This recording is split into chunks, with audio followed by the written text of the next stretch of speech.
We're sitting here with Mixed by Marv, man. Appreciate you sitting down, taking the time to talk to us, man.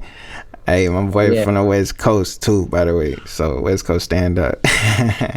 Yes, sir. Hey, so look, first off, can you tell the people a little bit about you? Like, who is Mixed by Marv? Well, a little bit about me. My full name, Marvin Delgado, aka Mixed by Marv. Man, I'm just a hardworking dude. I know a lot of people. I definitely, I feel like I'm one of those people that like is super humble when you meet me. Just because like I've been through a lot in the industry. I've seen a lot of different shit. I've seen other people make mistakes, and I've seen other people like succeed, and I've seen things that like I'm like, damn, like your life changed instantly. That's crazy. Like just seeing little opportunities happen even for myself. Like I think that's one thing that everybody could say about me is that I'm a hard worker, but I'm also humble about my shit. You know what I mean? Yeah, I feel that. I fuck with that, man. Could you tell some of the people some of your credits you got, because you know people love to hear that type of shit right there. Yeah, for sure, for sure. Well, recently, like my biggest credit, obviously is I recorded Lil Baby for the Money Man 24 record, the remix. I have a crazy story for that, but that's like my biggest. I think right now it's like triple platinum, so that's like my biggest record. I do have a credit on the Nas King's Disease 2 project. Benny the Butcher, I got to work with him on Burden of Proof, so I got a credit on that. There's a lot of credits that also just get kind of swept under the rug. Like I've worked with a lot of people. I worked with Pyrex Whippa from 808 Mafia. I worked with man, fucking I don't know, a lot of shit. Hey, my boy got a lot of shit over there. Yeah, like I'm just thinking of everybody. I'm like thinking of people in Atlanta too. Like I work with K Camp. I just work with a lot of different people, but you know, sometimes you don't make it on the credits, sometimes you do, sometimes you don't. But yeah. I know how that shit go. I know how that shit go, man. I remember early on, because I stay in Atlanta and I was working at a studio and we was recording a lot of shit for the Hustle Gang album and shit like that. We never got put on our paperwork shit, and we recorded all that shit. Yeah, that shit was fucked. But I was like, man, it is what it is. Come and go, different opportunities and stuff. But I got a question for you. It's like, how did you get into the music industry? Oh yeah, for sure. So well, I'm 28 now, so I've been making music since I was 15. When I was 15, you know, like around my neighborhood, I was like, out of all my friends, I was the one that was like interested in making the sound better. We obviously sounded like trash, so I was like, let me see if I could take this on. So that was like, I started making music when I was 15. I went to college, I got myself a degree. I had a 9 to 5. I did a corporate job. I was working at a Verizon for about a couple years. I climbed up the ranks. I had my own store within 8 months and shit. And then I decided to do music full time. Kid you not, I quit my job and I reached out to a bunch of people that had followed, and I just offered value. I know that like when it comes to the industry or any industry or anything that you're trying to get into that you're already not in, you already have a disadvantage because you don't have no plugs, you don't have nothing. You just coming in like naked almost. You have nothing. Like you have no, you know what I'm saying? Yeah, like no network. No type of network. Exactly. So it's like you come in in the game. So like for me, I was just like, let me see if I could reach out to people and let me see what I could do, offer value, offer myself as like an assistant, offer myself like to clean the studio, just anything. Like, let me just reach out. I don't know how to get an internship. I didn't go to school for this shit. Let me just figure it out. And I reached out to a bunch of people. I didn't get no responses. But then David Young and Kim, the homie, he's Hit Boy's engineer. He worked on King's Disease and he won a Grammy for that. Also Nipsey Hussle's Racks in the Middle and stuff. And he has like a bunch of other credits and stuff. But he actually like randomly, I finished off a session. He was an independent artist. And as soon as I wrapped it up, it was like midnight. I was just checking my DMs. I scrolled and then his message popped up. And then I saw whatever he wrote and then I responded right away. And at the bottom it said read. And I was like, oh shit, he's on the phone right now. Like I gotta come up with something clever. So I wrote something clever real quick. And then like it intrigued him. Like it sparked his interest. He asked me another question. He asked me who I was, like where I was from and stuff. And I'm from Glendale, California. Mm-hmm. It's like in the middle of LA and like in the middle of the valley and stuff. And he was like, "You're from Glendale?" I was like, "Yeah." He's like, "No shit, I'm moving to Glendale." And I was like, "No fucking way." So like it was just like based off of like something small that we had in common. Yeah. It opened the door for me to just spark a conversation with him. And then at some point in the conversation, he was like, "What you doing on Friday?" I was like, "Bro, I just quit my job. I ain't got shit." Like I felt like Friday, literally, like, dude, you know what I'm saying? Like, shit. He Yeah. was like, "Come to the studio, bro." Like, whatever, whatever. So, I ended up going to the studio. That's a whole crazy story too, because how I even like made my way into the studio was kind of crazy. But I got to the studio, and then, my life changed after that. I kid you not. As soon as I walked through those doors, bro, I was no going back. Yeah, that's some inspiring shit because like a lot of people overlook the fact that it's like one moment, one open DM, you piquing somebody's interest could really just change your life just like that, or at least get you in the door for it to change. Like that shit dope as fuck. 100%, bro. Like that shit is. I call it kind of like an elevator talk. When I was in business school, they said an elevator talk is something where you have 30 seconds. Mm, Well, an elevator is a neutral space. You can yeah, take the person who's on the top floor, who's the CEO, and yeah, you can have a regular person working mid-tier jobs. But the elevator is one spot where you can't, no matter what, you're gonna bump into each other. So if you yeah. happen to be the CEO, you got 30 seconds to impress. You know what I'm saying? So Oh yeah. little moments where you have that elevator talk and Mm, it works out, like, yeah, those are big, big yeah. dubs for sure. Big Yeah, dubs. that's a gem right there. Like a lot of people be scared to reach out. It's like shit, you just gotta shoot your shot. Facts, bro. Ain't nothing. The worst thing they could say is no, for real. Or yeah, or not respond. But either way it go, it's like at least you That was tried. fun. You Yeah. know. So look, what's the hardest thing about being an engineer that you had to encounter? For me, bro, honestly, uh, it was probably making some money. Mm-hmm. When I was working with Hit Boy's engineer, I was his intern, so I started off as his intern, and that was cool to like promote. Like, oh yeah, I'm interning for Hit Boy's engineer, like Yeah, David Kim. He wasn't as like he wasn't involved in the media. He wasn't like there wasn't interviews on him. He was still kind of like a low key engineer. So mm-hmm. I went to school for marketing. So my thing was like, let me market him. Let me help him with Yeah, his marketing. And in hindsight, it helped me with my marketing. Because if yeah. I'm associated with a certain crowd, then automatically I get my little bonus points, So Oh yeah, for sure. like for the longest time, it was tough because it was like relying on somebody else's name to get work or like to even get a shot at Mm-hmm. trying something. Just because in LA, there's so many engineers, and like if you're established or if you're already clicked up with certain people, then you're Yeah, probably going to work with that person or you've heard of that person. So you're probably going to go to them. But for me, it was just kind of like using any type of resource, like reaching out to people, doing free sessions, 15 an hour sessions, mm-hmm. shit, like I did mixes for $50, like Mm-hmm. just doing whatever I can to just show off, like, okay, I could really do this, bro. Like if you just give me a shot, like I could, that dude that you're going to go see, like I could probably do the same thing, like, but I'm probably charging less, bro. Fuck with me, like, you know Yeah, what I'm saying? Like, yeah, I'm just out here trying to make it, bro. Like, but I don't know. I tried different shit. I guess for me it was just clientele, bro. Like trying to get clientele. As a businessman, you yourself are a business. So if you don't work, you don't eat. So yeah. I think that was probably one of the biggest struggles. Yeah, like I think a lot of engineers that I see like from like comments, DMs and stuff is like people always asking, how do I get clientele? How do I get clientele? But it's like you gotta introduce yourself to people or even get on somebody's radar, because like it's a dog eat dog game, you know what I'm saying? Because everybody like it's very competitive as an engineer because like once a person gets locked in with somebody, it's kind of hard to steal them away from like their engineer for real. Facts, facts. It's like a barber, bro. Oh You have yeah. your personal barber, like that dude knows how to cut you up the right Hmm. way. The Yeah. moment you go to another barber, it might be similar, but like It I ain't don't know. gonna feel right. It ain't gonna Yeah, feel I right. feel better when my man cuts my Yeah. hair. You know what I'm saying? Like Yeah. it's a little bit nicer. So like I don't know. It's all personal preference. But yeah, putting yourself out there is big, man. Big, big, big. Networking and even honestly offering value. Like there might be situations that you want to put yourself in, but you can't. Like I'll do it for free, bro. Fuck it. Like I'll engineer the session for free. I just want to show you that I'm worth it. Oh, I Yeah. bet. Come through. Come get a shot. Next thing you know, they're like, hey, bro, you nice. Like, what's your rate? Oh, my rate is now you got a paid job just Oh because yeah. chance. You know what I'm saying? Yeah, they're just like interning. Cause I know a lot of people. I talked to some people. Was like, they was like, no, I don't want to intern. I'm not gonna be going here, going there. I don't want to sweep. I don't want to do this. It's like, but do you want to make it? You know, cause Yeah, it's like, it's really a pride thing.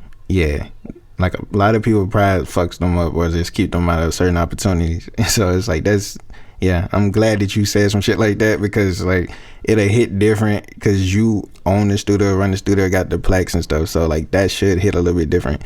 Um, Question: how did you end up mixing or recording the remix for the Money Man Lil Baby song? So I was working with David Young and Kim's intern, and then I gradually moved up to be his assistant engineer. So he was kind of relying on me for like certain recording stuff. Like that's how I got my Benny the Butcher situation going. They like double booked the studio, so like I got like they threw me in there. I got to work with him. Yeah. I worked with like Maxo Cream and stuff. So I worked with certain people, not too many, but like my mentor, luckily, he always threw me a situation that he thought I could handle. He's like, if I don't think you can handle it, I'm not throwing you in there. A, because it's also, I'm an extension of him. Yeah. If I fuck up, that's his reputation. You know what I mean? So he also, he gave me a couple of opportunities, but it was during COVID. COVID had just hit, and the studio that he has his studio at is Chalice Recording Studio. That's one of the, like, it's like a major studio in Hollywood. There's Paramount, Record Plant, Chalice. And the studio manager was running around. She was running around trying to like, I guess people were booking sessions, but there was nobody trying to take sessions. Like COVID had just hit, people were getting scared, their numbers were going crazy. Everybody was like, nah, I ain't going to the studio. Nah, F that, like I ain't doing it. Yeah. And then she ran into my mentor in the hallway and was like, can your assistant run a session? And he's like, hell yeah. I trained him myself. Like, what? Like he could do that. So she's like, bet, can we put him in with, I think my first session was with Lil TJ. She like, that was on the ticket. So she's like, can you run a session with Lil TJ? He's like, hell yeah, let me call him. So he called me, I got booked. My first session was with Lil TJ, no show. I was like nervous as hell, heart beating like crazy. I have sweaty hands, like really bad. But I remember like, I needed extra like paper towels. It was insane. But I was like rubbing on. It was crazy. But I remember my mentor was like, "Bro, these are regular people too. This is their place of work. If you get nervous and you look at them like a fan, they're gonna treat you like a fan. Oh, yeah. Sometimes they don't want to talk to their fans. You know what I mean? They're here to work. So you got to put all that fan shit to the side. For sure. And at the time, Lil TJ wasn't as big as he is now. So he's like, it was just funny because now he's big, but he was like, yeah, he isn't even that big, bro. Just chill out. And I was just like, all right. I feel you. Yeah. TJ, like, he's big now. He's huge. But like at the time, like he had like, I think a couple major records and I was nervous as hell. But the session after that, it was with PNB Rock show. The session after that, Lil Baby's on the ticket.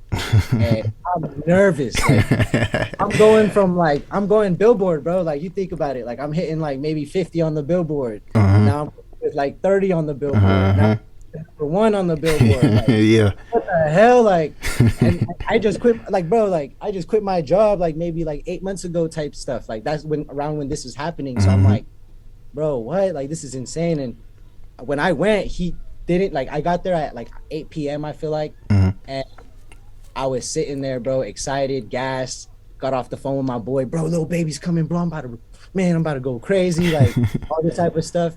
And then no show. I think it was like 3 a.m. It was like 3 a.m. They're like, oh, they're coming through. I'm gassed. I'm like, hell yeah. They're finally like, we get some action. Hopefully we get to record.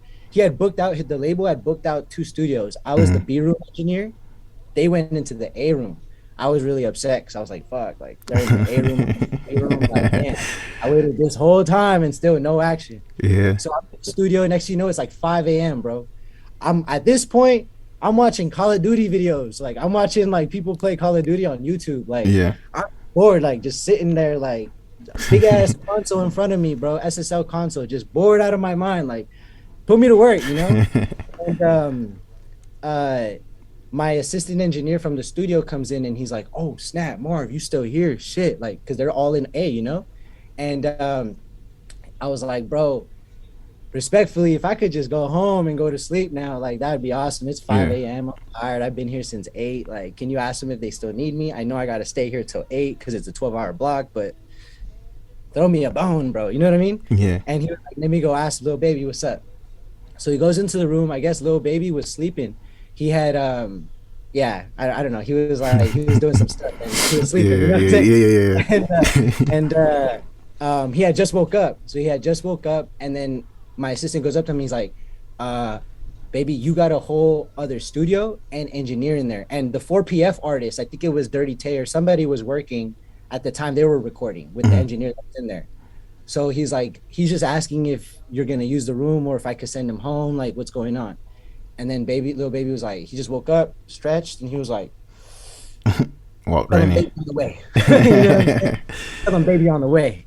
So then this fool comes running into my studio, like, and then I'm like, what's up? What's up? He's like, hey, it's time to get to work, bro. It's time to go. Baby's coming, bro. Baby's coming. And he's like, this dude's prepping the room. He's going crazy. I'm sitting there like, man. He nervous as fuck. I'm so tired. I can't even be nervous anymore, bro. I'm so tired. Like, I can't even be nervous. So I just sit down like, let's just record. Like, let's do it. As soon as he gets in, bro, he's cold. He airdrops me, or he's like rolling up. He's rolling up or something. And then he airdrops me a WeTransfer link. As soon as I download the WeTransfer link, a week prior to downloading or to that session, I had just heard the 24 songs. I had just got put onto Money Man. So I opened up the record, and it was a Pro Tools session. I opened up the Pro Tools session, and it's Money Man. And I'm like, didn't this record come out? And he's like, yeah, they want me on the remix. And I was like, what the hell? Like, he's like, yo, so go ahead. Can you make me a verse slot and like, you know, fly the hook, all this shit. So I'm like, all right, for sure. I flew over the verse slot. I flew over the hook. And then Baby's in there with no security, nobody. It's just him, me, Pro Tools, whatever he was doing. You know what I mean? You know what I'm saying? Like, straight up. And I was like I was in my mind, I'm like, okay, think of something like clever to say to him. And I was like, because like he took a breath. He was like, as soon as I asked, I was like, because he said they wanted me on the remix. And then he's like, and I was like, but you get in at least 100 for that verse though, right? Because he had just tweeted. And he was like, nah, this is one of them that I got contracted for 50. And I was like, but I mean, that's still a good shit though. Like, damn, bro. Like, you know, whatever. I'm just trying to gas him at this point. And then I forgot what he said, but I was like, you know, it's funny. I just had a conversation with my boy, and I literally told him, you're the modern day Lil Wayne. And he looked at me like this. What you mean? What you mean by that? Like, he looked offended. I ain't gonna lie. I thought I fucked up. I kid you not. I thought like I fucked the vibe up. I swear to God, I thought I fucked the vibe up. The way he looked at me, I thought I fucked the vibe up. And I was like, all right, Marv, well, fuck, tell him what you mean. So I told him, I was like, you know, Lil Wayne was on a bunch of remixes when he was really hot. He was like on everything. Everybody needed a Wayne verse to break an artist. Everybody needed a Wayne verse to hit Billboard. Everybody needed a Wayne verse to it was like a package, just like the Drake package. It was like, you get the Lil Wayne package, you gonna sell. You know what I mean? I'm like, right now, bro, you're not even dropping your own music and you're hitting charts. You're literally hitting Billboard, like, and you're helping these artists get their biggest songs. Like, this is insane to me. Your 16, like, I don't know if you understand that. Like, your 16 bar verse is making an impact in somebody else's career in a high like fashion. Yeah, on a high level. The other person I can think of is Drake and Lil Wayne, bro. Oh yeah, like straight up. And what happened when Lil Wayne was done with all the features, and then he dropped what, the Carter 3, and then he sold 1 million in a week, bro. You about to be the biggest artist in the world. And he looked at me like, do you think I could be that big type shit? And I was like, bro, what? I was like, have you gone internationally? Have you done this? He's like, I got a fan base in Europe. I got a fan base in the UK. I said, nah, fuck that, bro. Have you been to Dubai? Have you been to Asia? Have you been to like these places will look at you like a god, bro. Like they look at American hip hop culture like the icon. Like that's the pinnacle. That's what we need to represent, or how that's what it is. That's what we need to try to aspire to. If literally they're getting in no racial, but if a black person and gets off the plane in Asia, everybody just stops and stares at him. That's a fact. But if you're actually the guy on their posters, Oh, yeah. bro, they're shutting a city down for you. Yeah, they're gonna bug the fuck out. Bug out, bro. And he looked at me with his eyes got wide and he was like, damn, you think Baby could be that big? I was like, I know Baby could be that big. That's what's crazy that you don't see it. But you're gonna see it, bro. I promise you, you're hitting charts without even dropping your own music, bro. What? Yeah. Who does that? Like, yeah, that's some crazy shit. Who does that, bro? For real. And he was like, huh? And that's why, well, once I said all that, bro, he had a good vibe about him. That's why on the record, he said, I can hit the charts whenever I don't drop none. There's a bar in there that he says that. And then he says, learn how to make $1,000 profit. I can make $1 million and I don't even drop shit. Something like that. I forgot what he says, but that's based off our conversation. Like straight up, he got inspired by our conversation and spit some bars that mattered on the record. Yeah. And what nobody knows about that record is, and this is why, I kid you not, an engineer is so important to the vibe of the studio. And I'll always say this shit. Lil Baby, he literally stopped rapping. 18, so he did a 16, right? He kept rapping. If you notice on the record, Money Man got a long ass verse, right? Yeah. Money Man got a long ass verse. This fool, the way I did it, it's like you gotta match him, right? Or you do a 16, cut it off, bring back the hook. But it just, the way the beat was, the vibe, it just didn't work like that. Yeah. So he just kept rapping and rapping. And at some point he's like 20 bars in. And he's like, damn, or yeah, it was 20 bars in. He's like, damn, bro, or 22 bars. Sorry, he was 22 bars in. And he's like, damn, bro, how long you got me rapping for? And I was like, I got to rapping for a little bit longer than the 16, but just hear me out. You got to match his vibe, bro. That's the whole point of the feature. Like the record is, you know, it's his vibe. You know, I was just kind of like defending the record, the fact that also I had Lil Baby rap more than to rap, for real. Like, honestly, that could be my head right there. Like I'm having bro rap more than like, you know, than he got paid to do. And he was like, nah, honestly, I'm done. You could just cut it right there. Bring back the hook. Fuck it. Like figure it out. And I literally pleaded with him. I was like, baby, you can't do that. I'm sorry. I can't allow you to do that. Can you just two bars, please, just 2 bars, just finish it off. They could figure out the hook situation, but end off on 24. If you're not going to do 32, because I think that's what the verse was, then at least end off on 24. It's a 16 with an 8. Like end off on a better even number. You know what I mean? Yeah. Like, all right, let's go. So he did the last 2 bars. He's like, all right, send that shit. I'm not rapping no more on that beat. I was like, all right, baby, you got it. I'm sorry. You got it. Go ahead, and I set everything up. And he fucked with my vibe so heavy, bro. I kid you not. He looked at me and he was like, hold up, I'm gonna be right back. And I was like, where you going? He's like, I'm gonna go drop off beats from the other computer to your computer. And I was like, what the fuck? Then we pulled up the ATL Jacobs beat. Fuck, the one that big record that he had. I forgot what it was, but he previewed it. It went crazy. He actually started that record with me, but he didn't rap any of the stuff that he rapped on with me. He didn't rap it. He rapped something else. And I guess ATL Jacobs caught wind of that because my boy worked with ATL Jacobs at the time. And then Baby was in Miami, and then ATL Jacobs like knew about the record and then hit up Baby and was like, bro, you got to finish that. And then he finished it and ended up being one of the biggest records. But anywho, that's a whole nother story. But like I ended up fucking packaging everything up, and then Baby that day was like, are you coming back tomorrow, or like when's the next time, when's your next shift? And I was like, to be honest, I'm freelance, bro. They hired me for you. Like I don't work for this specific studio. So in my mind, I'm like, hey, I'm a free agent, bro. You trying to pick me up was good. Man. You know what I'm saying? Like, hey, I ain't tired of nobody. And then he was just like, come through tomorrow. Like I got I'm gonna come back. And I said, for sure.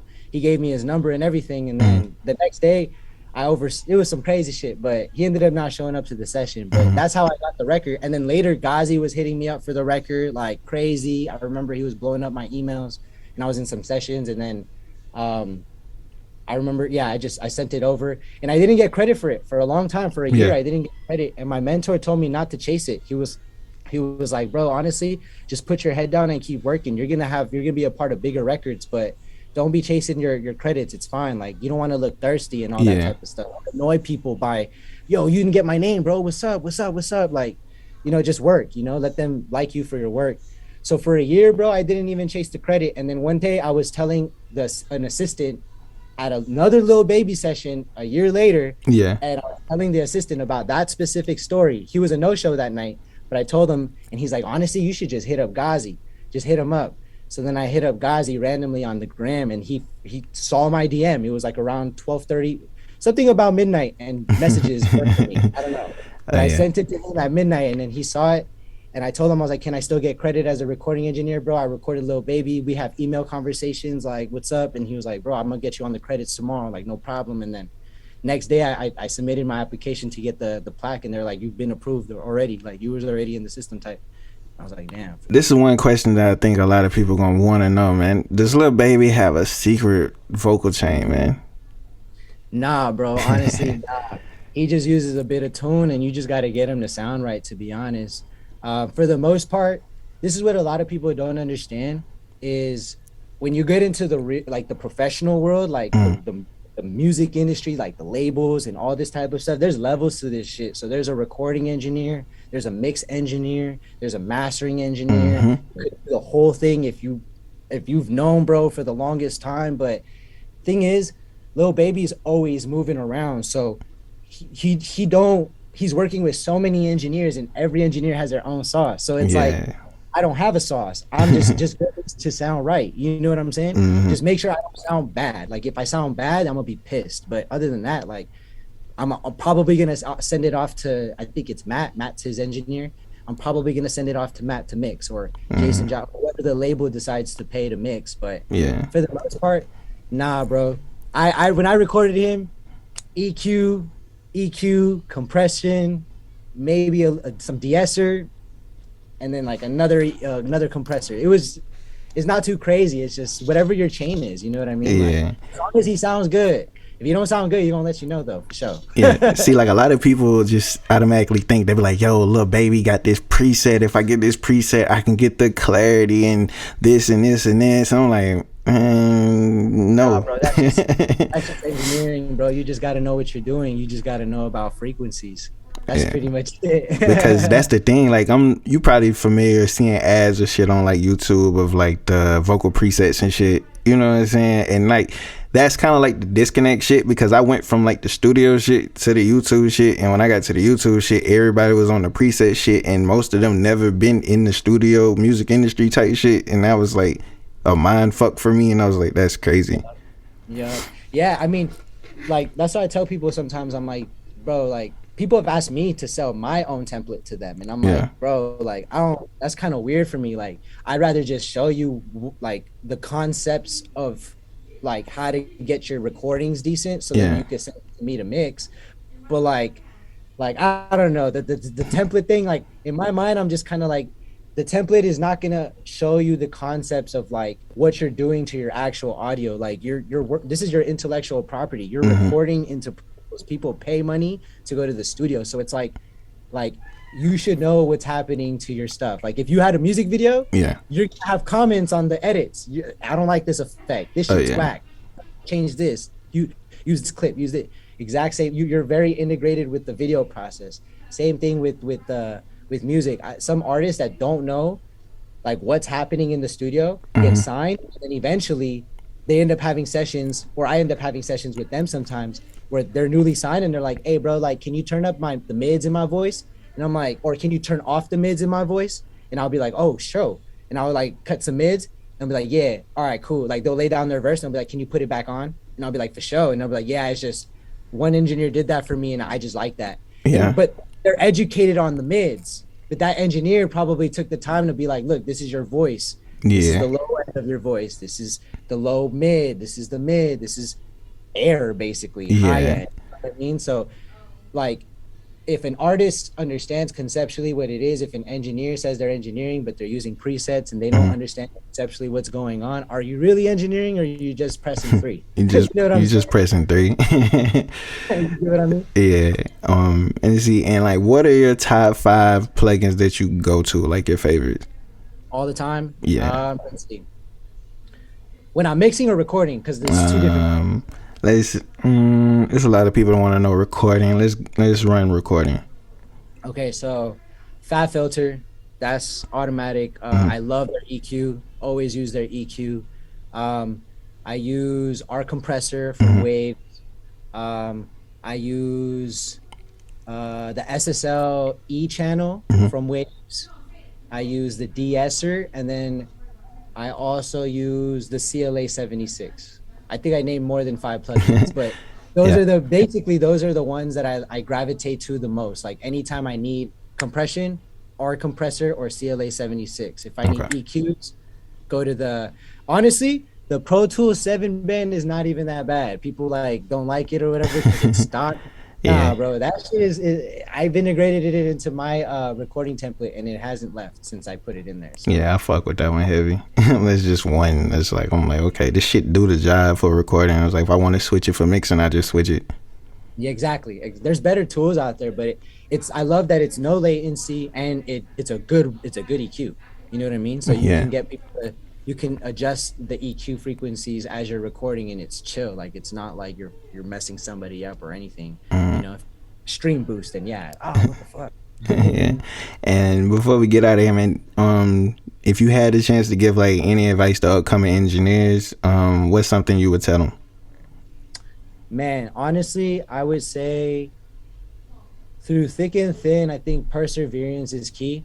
I think if you are making music and you're trying to transition, just know that I worked a 9 to 5 job. And right after my 9 to 5, I would go host sessions and I would go host up to 8-hour sessions and then go to sleep and do it again the next day. And I did that for about 2 years before I actually got my put on with David. So I would say build yourself to last in this industry if you're working a 9 to 5 and you're trying to do this full time, because nowadays people always ask me, damn bro, like how do you not sleep, or how are you working so much, or how are you doing recording sessions, mixing, how are you doing all this, and you're working with some of the best talent all over, everybody's requesting you, like how? And it's like, well bro, like, or how are you running on little sleep? It's like, I've been doing this for 2 years, bro, like they new to me, you know what I mean? So Yeah. if you're working a 9 to 5, just get used to that. Work your 9 to 5, but know you got another job. This is your second job. You yourself are a business. You eat if you work. So you're working your second job. If you're transitioning and now, like I saved the lump sum of money. So I saved like 10 bands before I went into my professional career and quit my job. So Yeah. if you have a nice little lump sum, quit your job and go all out. Meet people, network, put yourself out there, do work for free. It don't hurt you because you didn't even have the work to begin with. You know what I'm saying? So just try to put yourself in a position where you could provide value. And at some point, once you show people what you got, or just get practice. If some engineers, like somebody asked me earlier, they're like, how did you practice so much? And I was like, I had my boy's little brother who I was like recording all the time. Anytime I heard some new shit, I practiced it with him. And then I would apply it to my clients. And then they would be like, damn, that shit hard. I'd be like, you know? Yeah. You know what I'm saying? For sure. But yeah, man, I appreciate you taking the time out to talk to us on the channel, man. Hey, for the people that's out here that's enjoyed the interview, feel free to reach out to them.